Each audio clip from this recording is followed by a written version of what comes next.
आप तो वाचा के व्यक्ति हैं। परमेश्वर आपको नहीं भूलेगा, परमेश्वर आपको वहीं नहीं छोड़ेगा। उसकी दया प्रतिदिन नई होती है और आज जो है उससे आपका कल जो है पूरा अलग होगा।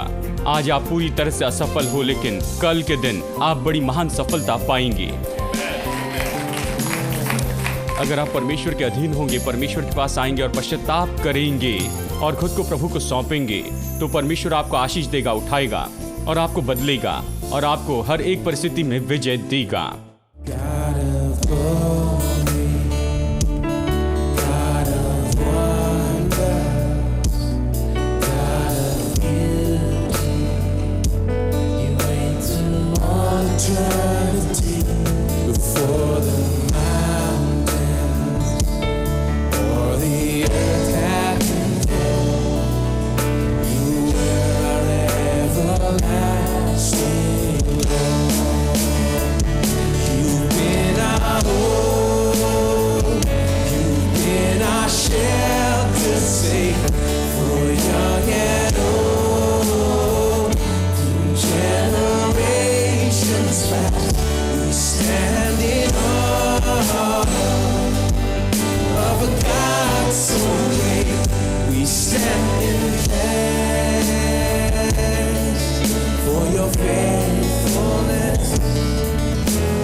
मैं जानता हूं कि आप भजन संहिता की किताब पढ़ते हैं बहुत ही दिलचस्पी के साथ, लेकिन मैं सोचता हूं इसे सुनने के बाद में आप और दिलचस्पी से इसे पढ़ेंगे, क्योंकि उसी के पास में सच्चा प्रकाशन था परमेश्वर की दया का और प्रेमी करुणा का।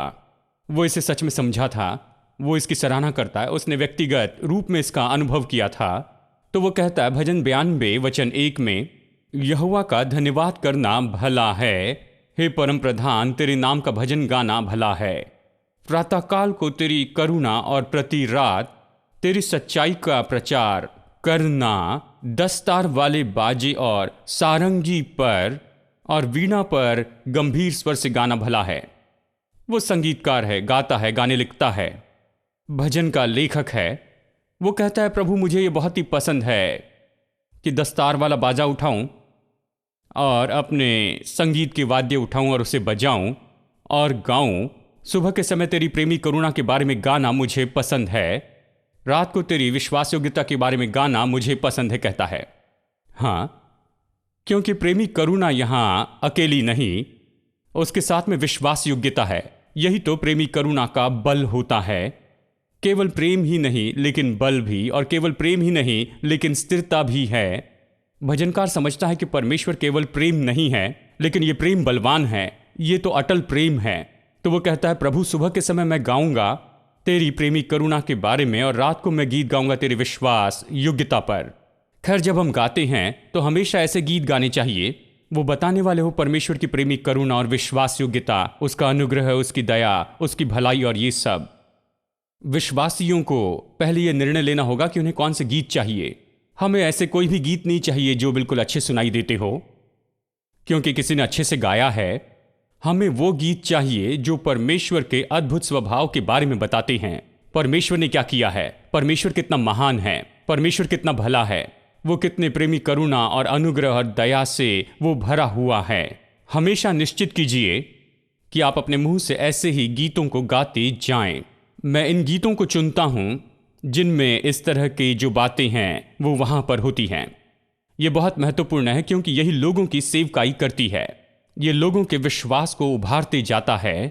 मैं कई बार देखता हूं कि लोग इस तरह से गीत लिखते हैं मानो सिनेमा के लिए लिख रहे हो, वो अपने अनुभवों को लिखते जाते हैं। ये मानो देसी गीत जैसे होते हैं। मैं तो मार्केट में जा रहा था, हाथ में टोकरी थी और जो कुछ भी हो, कौन जानना चाहता है आप कहां पर गए, क्यों गए और वहां पर से क्या खरीदा है। हम दिलचस्पी नहीं लेते हम इसमें दिलचस्पी नहीं लेते। आपके व्यक्तिगत जीवन में, आपकी मुश्किलों में, आपकी समस्याओं में हम नहीं चाहते कि गीतों में आपको हमारे सामने गाएं क्योंकि वो हमें और निराश कर देता है। हम गीत गाना चाहते हैं परमेश्वर की भलाई के बारे में, परमेश्वर की प्रेमी करुणा के बारे में, प्रभु की विश्वास योग्यता पर, परमेश्वर की अद्भुत प्रतिज्ञाओं पर, परमेश्वर की महान करुणा और परमेश्वर का महान अनुग्रह। गीत हमारे आराधना के बहुत ही महत्वपूर्ण भाग होते हैं। हम समय भरने के लिए इसे नहीं गाते हैं, हम गाते हैं क्योंकि गीतों के द्वारा हम लोगों की सेवा करते हैं। हम ऐसे गीत गाते हैं जो परमेश्वर की दया, करुणा और उसके अनुग्रह के बारे में कहते हैं, जानबूझकर, क्योंकि ये लोगों तक पहुंचते जाते हैं, लोगों के विश्वास से व्यवहार करते, और लोग फिर यहां पर परमेश्वर के प्रेम और उसकी भलाई के बारे में सोचने लगते हैं। ठीक है, भजन 40। भजन 40 हम भजन 92 में देखे हैं कि कैसे वो उसकी प्रेमी करुणा और विश्वास योग्यता के बारे में कहता है, एक साथ जोड़ता है। ये केवल प्रेमी करुणा नहीं है, ये केवल विश्वास योग्यता नहीं, लेकिन ये प्रेमी करुणा और विश्वास योग्यता है। सुबह वो प्रेमी करुणा के लिए गाता है, शाम को विश्वास योग्यता के लिए गाता है, क्योंकि वो ये समझता है कि ये दोनों बातें बहुत जरूरी हैं सच्चा प्रेम बनाने के लिए। यही तो परमेश्वर के वाचा का प्रेम है। भजन 40 वचन 10 और 11। मैंने तेरा धर्म मन ही में नहीं रखा, मैंने तेरी सच्चाई और तेरे किए हुए उद्धार की चर्चा की है। देखिए, फिर से विश्वास योग्यता के बारे में कहता है। ये जो विश्वास योग्यता शब्द है, ये तो परमेश्वर के प्रेम के बल के बारे में हमें बताता है। मैंने तेरी करुणा और सत्यता बड़ी सभा से गुप्त नहीं रखी। हे यहोवा, तू अपनी बड़ी दया मुझ पर से न हटा ले। तेरी करुणा और सत्यता से निरंतर मेरी रक्षा होती रहे। यानी फिर से वो विश्वास योग्यता और प्रेमी करुणा को एक साथ रखता है। फिर वो प्रभु से विनती करके कहता है कि हे प्रभु, अपनी बड़ी दया मुझ पर से न हटा ले। तेरी करुणा और तेरी सत्यता निरंतर मेरी रक्षा करे। वो परमेश्वर की प्रेमी करुणा और विश्वास योग्यता पर भरोसा रखता है कि वो उसे बचा ले। इस पर भरोसा रखना बहुत ही अद्भुत है, बाकी किसी पर भी भरोसा रखने से बढ़कर। अगर आप प्रभु की प्रेमी करुणा और विश्वास योग्यता पर भरोसा रखें कि आपको बचा ले, तो ये सच में आपको बचा लेगी। अगर दूसरी बातों पर भरोसा रखें तो निराश होंगे, क्योंकि परमेश्वर का प्रेम कभी टलता नहीं और परमेश्वर की विश्वास योग्यता कभी गलत नहीं होती है। आमेन। हमारा परमेश्वर प्रेमी करुणा का परमेश्वर है। जब मनुष्य से वाचा बांधता है, वो इसे बांधता है कि बस इसे दिखाएं कि वो कैसे प्रेमी करुणा का परमेश्वर है, वो किस तरह का व्यक्ति है। ये लोगों पर वो प्रकट करना चाहता है, इसलिए वो लोगों से वाचा बांधता है।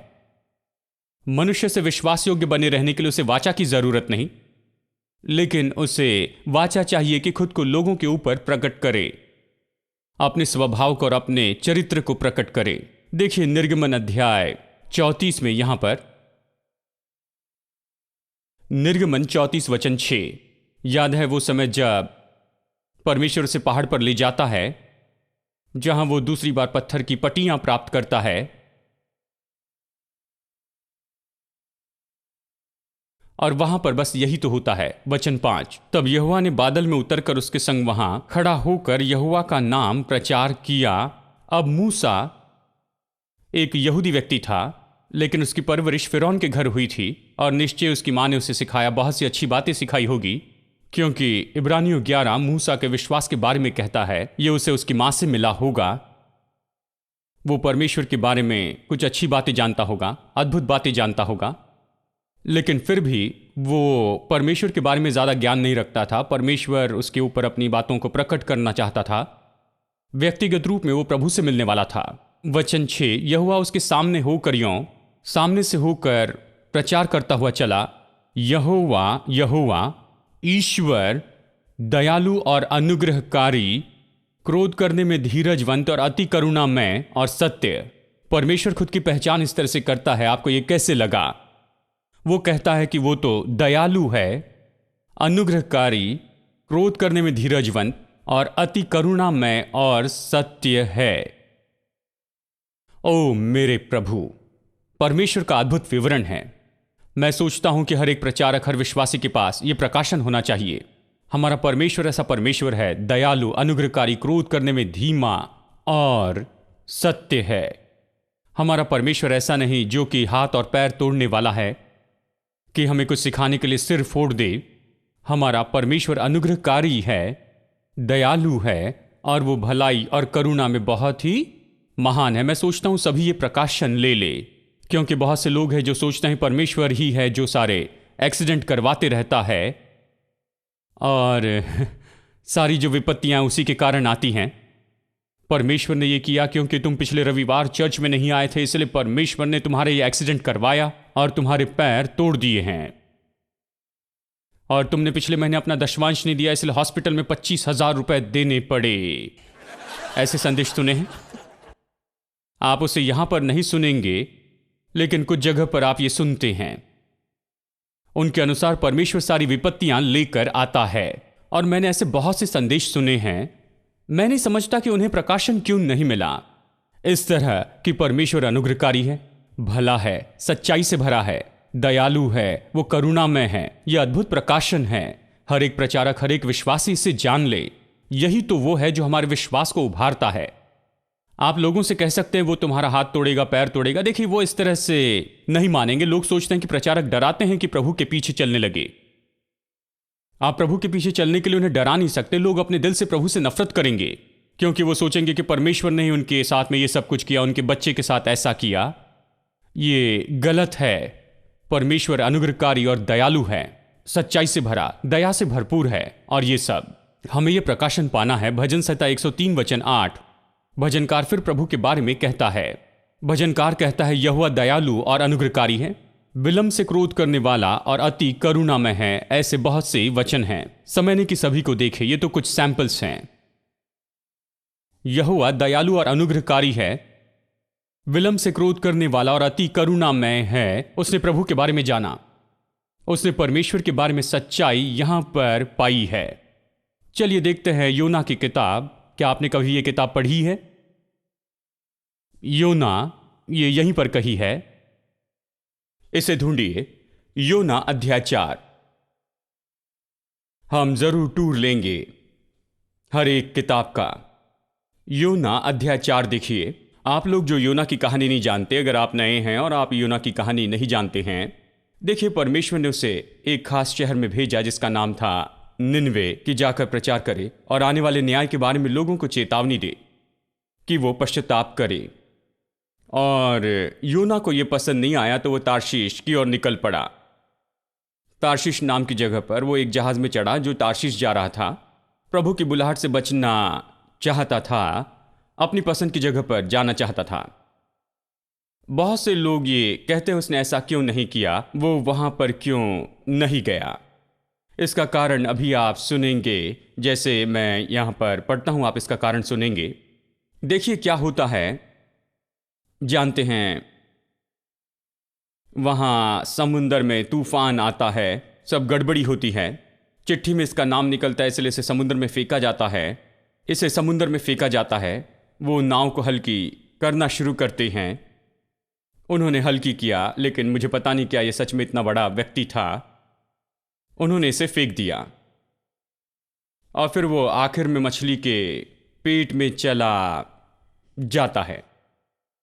अब कुछ लोग कहते हैं कैसे कोई मनुष्य मछली के पेट में रह सकता है। लिखा है उसने वहां पर परमेश्वर से प्रार्थना की और ये सब कुछ किया मछली के पेट में। ये सब कुछ लोगों को मछली के पेट में जाकर देखना चाहिए।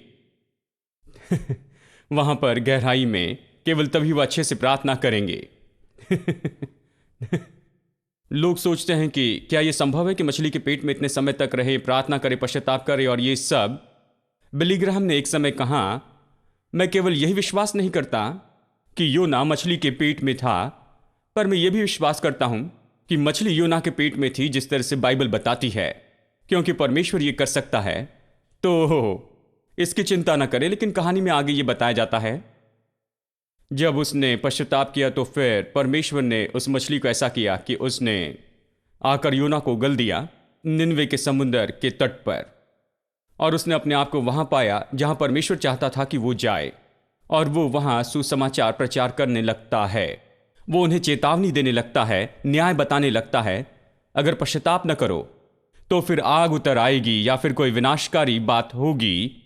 लोगों को चेतावनी देने लगा और सच में वो बहुत ही कठोर ऐसा व्यक्ति होगा, मजबूती से प्रचार करता होगा। शायद सड़कों पर जाकर वो जगह जगह पर प्रचार करता होगा, शहर में सबको चेतावनी देता है।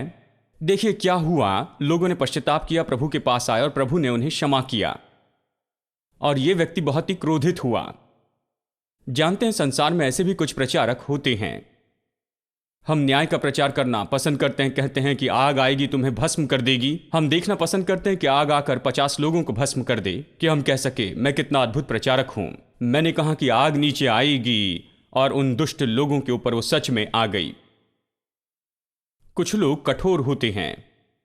योना ऐसे ही था, वो एक कठोर व्यक्ति होगा। वो चाहता था कि वो सब लोग नाश हो जाए, क्योंकि वो तो सच में दुष्ट लोग थे, और ये सोचता था जाकर उन्हें चेतावनी देगा और सच में परमेश्वर उन्हें नाश करेगा और परमेश्वर न्याय भेजेगा, उनके साथ में कुछ बुरा होगा। लेकिन कुछ भी बुरा नहीं हुआ। परमेश्वर ने अनुग्रह से उन्हें क्षमा कर दिया। तो वो परमेश्वर पर गुस्सा हुआ।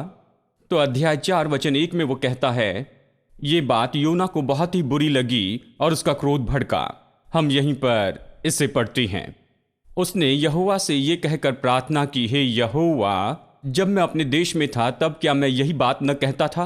इसलिए मैं तेरी आज्ञा सुनकर तार्शीश को भागा, क्योंकि मैं जानता हूं कि तू अनुग्रहकारी और दयालु परमेश्वर है और विलंब से क्रोध करने वाला करुणा निधान है, और तू दुख देने से प्रसन्न नहीं होता। मतलब तू तो बुरे काम करने, दुख देने से नफरत करता है। हां, तू दुख नहीं देता, तू अनुग्रहकारी, दयालु, विलंब से क्रोध करने वाला है, और तू करुणा निधान है। तो उसके पास में प्रकाशन था कि सच में परमेश्वर कैसा है। बस ये बात थी कि वो नफरत करता था इन लोगों से जो इतने दुष्ट थे और वो दुष्टता का जीवन जी रहे थे। वो चाहता था उन्हें दंड मिले, और ये नहीं हुआ क्योंकि परमेश्वर बहुत करुणा निधान है। उसने उन्हें क्षमा किया और जानने दिया, और वो परमेश्वर पर क्रोधित हुआ, और उसकी शिकायत थी, तू करुणा निधान, विलंब से क्रोध करने वाला, दयालु और अनुग्रहकारी है, और तू दुख देकर प्रसन्न नहीं होता। कितना अद्भुत प्रकाशन है। योना एक कठोर प्रचारक था, उसमें फिर भी उसके अंदर यह अद्भुत प्रकाशन था। भजन संहिता 136 वचन 5 से 9 तक मैं यहां पढ़ूंगा। आप देखिए, सूरज, चांद और तारे और नदी, झरने और समुंदर और पेड़ और ये सारी चीजें जिसका प्रकृति में हम आनंद उठाते हैं, हम में से किसी ने कभी इसे नहीं बनाया है। हमने एक भी चीज नहीं बनाई है। मैंने वहां पर सूरज नहीं रखा और आपने चांद नहीं रखा, लेकिन बहुत से लोग ऐसे घमंड से चलते हैं जैसे कि मानो उन्होंने ही वहां पर चांद रखा है। यह अजीब है कि लोग अपने बारे में इतना बड़ा कैसे सोचते हैं। वो सोचते हैं कि वही है जिन्होंने सूरज, चांद और तारों को बनाया। उन्होंने कुछ नहीं बनाया। यहां तक कि जो श्वास उनसे निकलती है, नाकों से निकलती है और भीतर आती है, ये परमेश्वर ने दी है। अगर परमेश्वर नहीं देता तो जिंदा नहीं रहते। अगर प्रभु से ले ले तो वो जिंदा नहीं रहेंगे। यानी जब भी आप श्वास छोड़ते हैं और श्वास लेते हैं, जानते हैं, श्वास लेते हैं और छोड़ते हैं, इसलिए जब ये चली जाती है और भीतर ना आए तो वो व्यक्ति मर जाता है। यानी जब भी आप श्वास लेते हैं और श्वास छोड़ते हैं तो प्रभु को स्मरण करते हैं। यह परमेश्वर की दया है। आप हेसेद याद कीजिए, यह परमेश्वर का अनुग्रह है। परमेश्वर मुझे श्वास देता है, मैं जीवित हूं, बात कर रहा हूं, चल रहा हूं, और ये सब कुछ कर रहा हूं क्योंकि परमेश्वर का अनुग्रह मुझे बनाए रखता है। परमेश्वर की दया मुझे जीवित रखती है। परमेश्वर की दया मुझे जीवित रख रही है। मैं प्रभु का धन्यवादी हूं दिन के हर एक पल के लिए, हर एक दिन, हर एक साल, मेरे जीवन के हर एक पल में, क्योंकि मैं तो एक पल भी अपनी ही शक्ति में नहीं जी सकता। मैं अपनी शक्ति में नहीं जी सकता। अगर श्वास ले ली जाए तो बस खत्म होगा। मुझे परमेश्वर को धन्यवाद देना है, खुद को प्रभु के सामने नम्र करना है और यह सोचना है हर एक श्वास जो मैं लेता हूं उसके लिए मैं धन्यवादी हूं कि परमेश्वर ने मुझे योग्यता दी कि मैं जीऊं, चलूं और बातें करूं, और आज मैं जो कर रहा हूं उसे करते चले जाऊं। आपके साथ भी ऐसा है? हम सूरज की रोशनी का आनंद उठाते हैं, उससे सारे विटामिन जो है सब कुछ लेते हैं हमारे शरीर में, और जानते हैं ऐसे दिखाते हैं कि हमने सब बनाया है। हमने कभी कुछ नहीं बनाया। जो कुछ परमेश्वर ने बनाया उसका आनंद उठा रहे हैं। ये तो बस परमेश्वर का अनुग्रह है। वचन का ये भाग बस यही तो कहता है। भजन 136 वचन 5, उसने अपनी बुद्धि से आकाश बनाया, उसकी करुणा सदा की है। उसने पृथ्वी को जल के ऊपर फैलाया है, उसकी करुणा सदा की है। उसने बड़ी बड़ी ज्योतियां बनाई, उसकी करुणा सदा की है। दिन पर प्रभुता करने के लिए सूर्य को बनाया, उसकी करुणा सदा की है। देखिए, उस सृष्टि के हर एक भाग के बारे में कहता है, प्रभु को धन्यवाद करते जाता है। और उसकी करुणा, देखिए उसकी करुणा है जिसने ये सूरज, चांद और तारे लाए, जिसका हम आनंद उठाते हैं। हर एक बात जो हमें ये जीवन जीने की योग्यता देती है, जिसके कारण हम इस तरह जीते हैं। तो परमेश्वर की प्रेमी करुणा, परमेश्वर का हैसियत, परमेश्वर की यह करुणा बहुत ही अद्भुत है। यह इतनी अद्भुत है कि यहां तक कि मनुष्य जब वाचा तोड़ देते हैं, फिर भी, यानी जब वो वाचा तोड़ देते हैं, वो प्रेमी करुणा से भरा हुआ दिल उन तक पहुंचता है और परमेश्वर उन्हें नहीं छोड़ता है। अब देखिए यशायाह अध्याय 54 वचन 8, क्रोध के आवेश में आकर मैंने पल भर के लिए तुझसे मुंह छुपाया था, परंतु अब अनंत करुणा से मैं तुझ पर दया करूंगा। तेरे छुड़ाने वाले यहोवा का यही वचन है। देखिए, परमेश्वर का क्रोध केवल पल भर के लिए ही है, बस पल भर के लिए, एक सेकंड के लिए कहिए। परमेश्वर का क्रोध बस इतने ही समय तक बना रहता है। एक भाई ने मुझसे कहा, पता नहीं पिछले 15 साल से परमेश्वर मुझ पर क्रोधित है। परमेश्वर पिछले 15 साल से आप पर क्रोधित नहीं है, उसे और भी दूसरे बहुत से काम करने हैं। जानते हैं, अगर वो आप पर कभी क्रोधित हुआ तो वो बस कुछ पल के लिए ही था, लेकिन उसकी दया या उसकी अनंतकाल की करुणा या उसकी प्रेमी करुणा तो अनंत काल की है। ये अनंत काल की है। ये केवल पल भर की नहीं है, ये ऐसी है जो हमेशा के लिए बनी रहती है। एक और अद्भुत वचन देखिए, ये सारे वचन जीवित हो जाते हैं जब हम वाचा को समझने लगते हैं। देखिए, विलाप गीत अध्याय 3 वचन 22, इसका संदर्भ तो ये है, यरूशलेम और उसके अंदर के सभी लोग बंदी बनाए गए थे और यरूशलेम उजाड़ कर नाश किया गया था और लोगों को बेबीलोनियन लोग बंदी बनाकर ले गए। और बिल्कुल इसके बीच में ये सब उनके पाप और आज्ञा भंग करने के कारण ही हुआ था, ये होने दिया। और बिल्कुल इसके बीच में यिर्मयाह परमेश्वर की वाचा की ईमानदारी में शांति प्राप्त करता है अपने भटके हुए लोगों के लिए। वो कहता है, हम मिट नहीं गए, ये यहोवा की महाकरुणा का फल है, क्योंकि उसकी दया अमर है।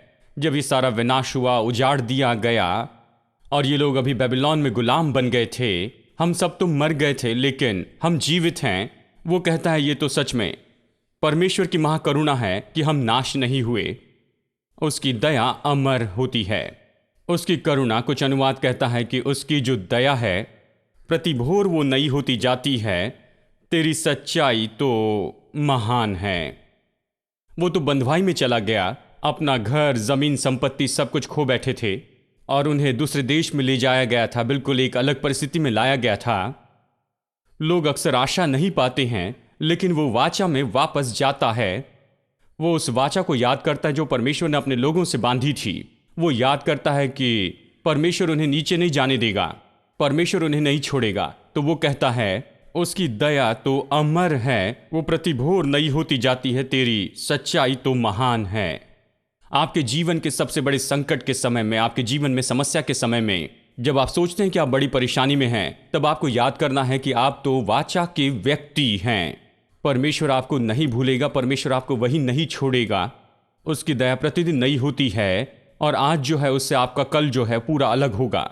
आज आप पूरी तरह से असफल हो, लेकिन कल के दिन आप बड़ी महान सफलता पाएंगे। अगर आप परमेश्वर के अधीन होंगे, परमेश्वर के पास आएंगे और पश्चाताप करेंगे और खुद को प्रभु को सौंपेंगे, तो परमेश्वर आपको आशीष देगा, उठाएगा और आपको बदलेगा और आपको हर एक परिस्थिति में विजय देगा। उसकी दया प्रतिदिन नई होती है। परमेश्वर कल ही आपके लिए सब कुछ बदल सकता है। हर एक दिन उसकी दया नई होती है। King of glory, the Lord of all, He's good to me. My Redeemer, when I fall, He's good to me. When I'm down, feeling low, there is somewhere I know I can go.